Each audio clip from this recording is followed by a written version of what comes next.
I want you to notice in this parable that Jesus tells a story about two farmers. Okay? One farmer sowed good seed in this field. The other one comes behind him and sows weed in this field.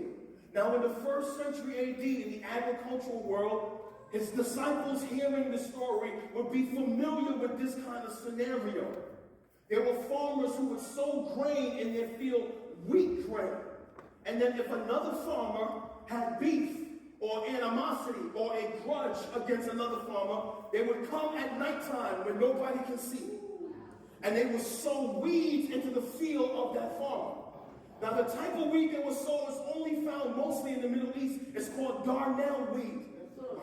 And darnel weed is a type of weed that when you sow it into the ground, as it begins to grow, at first it looks identical to wheat. So while they are growing, you cannot tell them apart. They are indistinguishable from one another. The wheat looks exactly like the wheat. They look almost identical as they're growing at the same time. The difference is the darnel weed has poison in their roots. And you will not be able to tell them apart until they're both fully grown. And then once they're fully grown, you notice from the heads of the stalk, one is wheat and one is wheat. But by the time they're fully grown underneath ground, they're too intertwined together in their roots. So if you try to separate them too early, you might pull out a weed and wreck a wheat at the same time.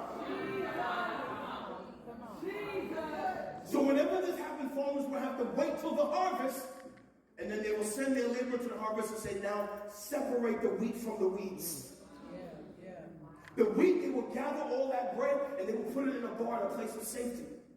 And then the weeds, they will pick it up from the floor and they will throw it in a furnace.